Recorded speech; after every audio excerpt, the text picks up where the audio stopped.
안녕하세요. 미국이 내년 상반기까지 최대 8번의 금리 인상을 한다고 합니다. 예, 내년 상반기까지 금리를 8번을 인상을 하면 지금 현재보다 금리가 얼마까지 올라가 있을까요? 지금 현재 0에서 0.25%이거든요. 근데 이걸 0.25%씩 8번 올린다고 하면 2%가 플러스가 되는 거죠. 그러면은 현재 0에서 0.25%이던 게 2.0에서 2.25%가 된다는 겁니다. 내년 상반기까지요. 그런데 또 하나 얘기할 만한 부분은 올 3월에 금리 인상을 0.25%가 아니라 0.5%로 올린다는 전망을 이미 90% 이상 하고 있다고 합니다. 빅스텝이라고 표현을 하던데 그렇게 올린다는 얘기인 거죠. 그렇게 되면 아까 말씀드렸던 2에서 2.25가 아니라 2.25에서 2.5%가 된다는 거죠. 언제까지? 내년 상반기까지. 그리고 이게 끝이냐? 끝이 아니라는 거죠. 끝이 아니라는 겁니다. 이 다음에 어떻게 더 될지는 조금 더 두고 봐야 된다는 얘기들을 더 많이 합니다. 과거에도 미국이 금리 인상을 할 때는 5년 8개월에 거쳐서 금리를 지속적으로 올렸었죠. 그렇게 따져보면 미국이 내년 상반기까지 8번 올리는 건 1단계. 그 다음에 나머지가 있다라고 봐야 되는 거죠. 그 나머지 기간 동안에 또 얼마나 올릴지는 사실 두고 봐야 되는 얘기인 거죠. 얼마나 빠른 속도로 더 높이 올릴지는 되게 많은 얘기들이 있는데 뭐 우리가 항상 말씀드리지만 이건 전망이지 100% 확정은 없는 거잖아요. 내년 상반기까지 최대 2.5%까지 되는 상태에서 그 다음에 금리를 또 여러 차례 올린다. 뭐 4번에서 한 6번 올린다. 4번 올린다고 치면 0.25%씩만 올려도 미국의 기준금리가 3.5가 되는 거고 최대 6번 올리게 되면 4.0%가 된다는 거죠.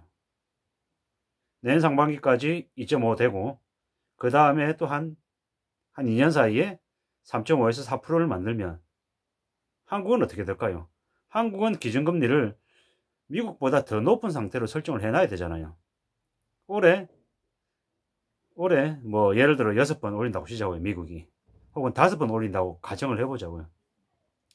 그러면 최대 5번 올리는데 한 번은 0.5%, 나머지 4번은 0.25%씩 올린다고 치면 1.5%를 올리는 거죠. 현지에서. 그러면 현재 0.25%에서 1.5%가 플러스가 되면 1.75%가 되는 거예요. 1.75%가. 그러면은 한국은 지금 현재 1.25인데 3번을 올리면은 2.0이 되는 거죠. 2.0이 되면 미국의 1.75보다 0.25%밖에 안 높은 상태잖아요. 되게 불안한 상태인 거죠. 그래서 제가 생각할 때는 미국이 1.25%까지 올리면 한국은 어쩔 수 없이 2.0이 아니라 2.25%까지 올해 가야 된다는 거죠. 그러면 지금 1.25인데 한국이 4번을 올려야 되는 거예요. 4번을.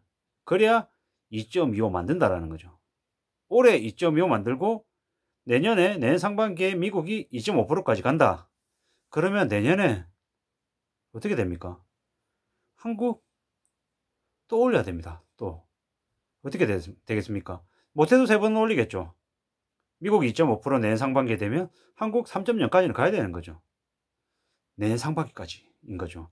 이건 되게 우려스럽고 되게 빠른 속도라는 거죠. 올해 연말에 한국의 기준금리가 2%에서 2.25%가 되고 내년 상반기에 만약에 한 2.5%가 되면 2.75% 정도 되면 어떻게 될까요? 시중금리. 지금 1.25%인데도 시중금리 6% 얘기하잖아요. 1.25인데도 시중금리가 6%를 얘기하는데 한국의 기준금리가 내년 상반기에 뭐 2.5%, 2.75% 되면 시중금리 8%, 9%, 10%가 그냥 된다는 거죠. 그리고 내년 상반기 이후에 미국이 또 기준금리를 또 올려서 4%까지 올리면 한국은요. 한국 기준금리를 5%, 6%로 가야 되는 거예요. 한국 기준금리가 5%, 6% 되면 그냥 사실상 한국 그냥 초토화된다고 봐야 되는 거죠. 한국의 무수히 많은 영끌하는 이들이 감당이 되겠냐고요. 감당 안 되죠. 기준금리 만약에 한 2, 3년 사이에 한국은행의 기준금리가 뭐 4%, 5%, 6% 되면 시중금리는 그냥 두 자리 됩니다. 10%.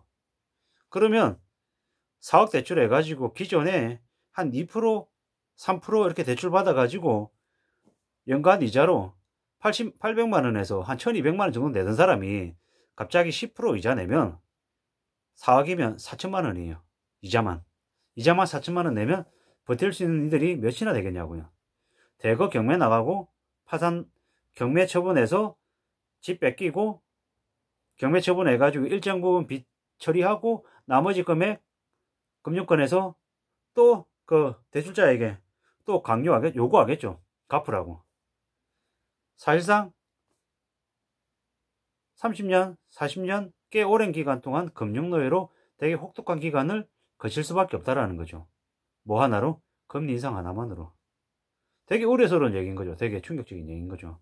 이게 지금 뭐 한국의 언론에서는 한국의 기준금리를 올해 추가로 한 2번 정도 인상해 가지고 연말에 한 1.75 정도 될 거다라고 보는데 이 말이 안 맞는 거죠. 왜?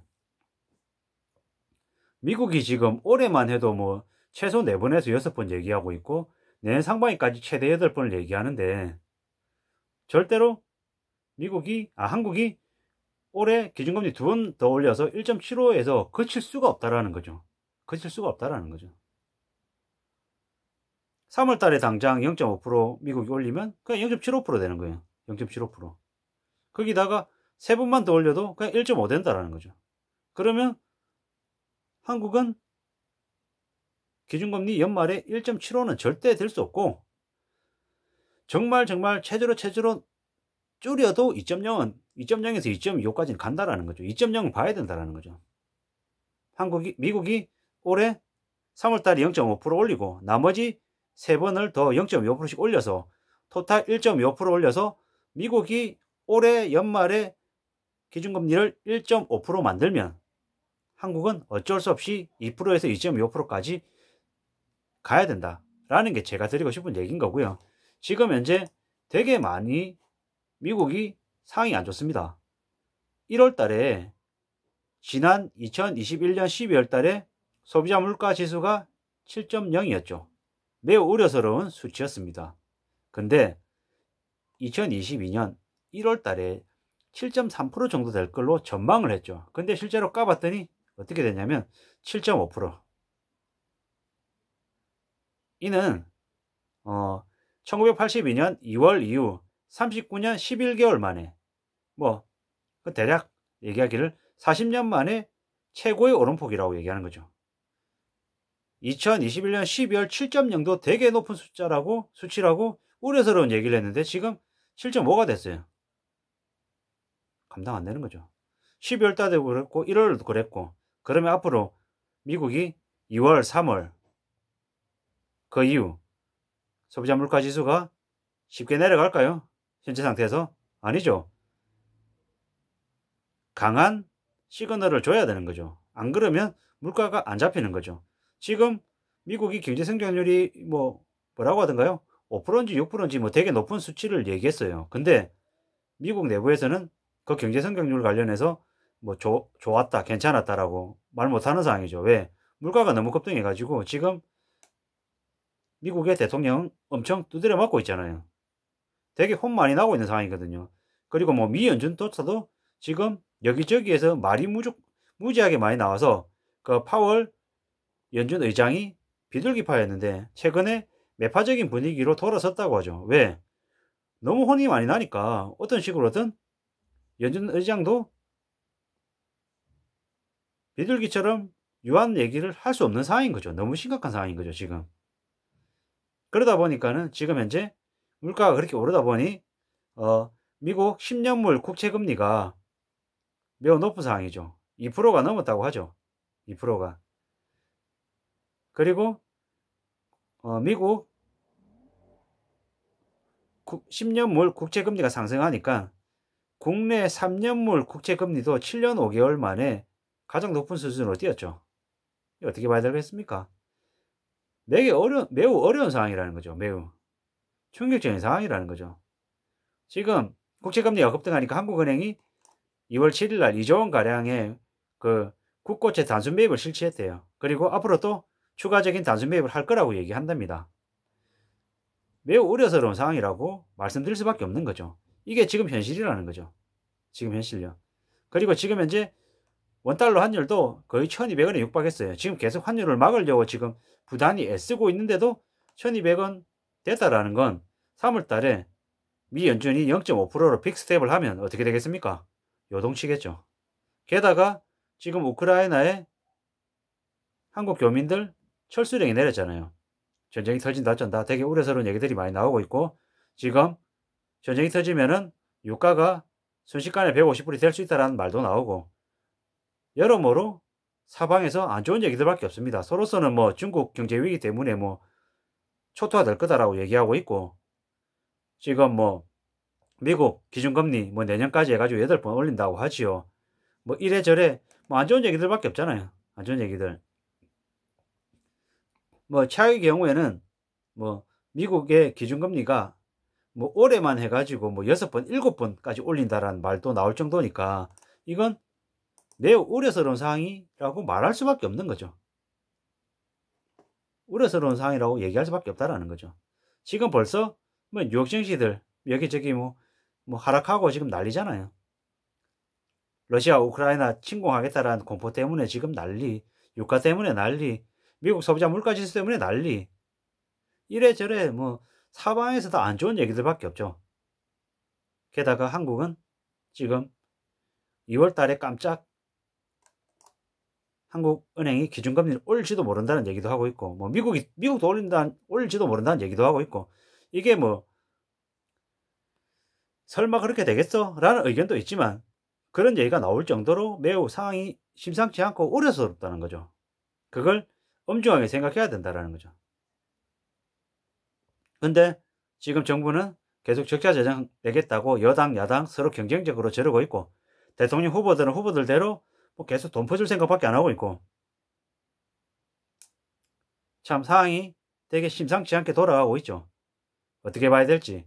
앞으로 이 험난한 세계 경제든 한국 경제든 매우 어려운 긴축으로 지금 들어갈 텐데, 우리가 우리의 삶을 어떻게 지켜야 될지 참 그에 대한 고민이 더욱더 많이 드는 요즘입니다. 아무쪼록 저나 여러분이나 어떻게든 생업을 잘 지키고 어떻게든 우리의 삶이 뒤흔들리지 않게끔 최대한 빚과 멀리하고 생활 수준, 분수 안에서 잘 살 수 있도록 우리의 생활 태도를 잘 갖춰 나가야 될 것 같습니다. 뭐 남이 대신해 주는 거 없더라고요. 오직 이 힘들고 어려운 여건은 내가 내 스스로 대비하고 내가 하나씩 둘씩 헤쳐 나가는 거지, 남의 도움을 바라고 뭔가 좀 수월하게 좀 운이 잘 맞아가지고 잘 풀릴 걸 기대하면 그 기대가 안 오더라고요. 기대나 유행 바라지 말고 좀 힘들고 좀 어려워도 부단히 내가 처한 현실에서 내가 내 능력 쌓고 내 실적을 만들어가는 것, 그것만이 살아가는 길이더라고요. 아무쪼록 저나 여러분이나 우리 모두 다 이 힘들고 어려운 이 현실을 잘 극복해 나갔었으면 하는 바람입니다. 항상 그런 마음으로 말씀드리니 참고하시면 좋겠습니다. 오늘 하루도 잘 마무리하시기를 간절히 바라겠습니다. 고맙습니다.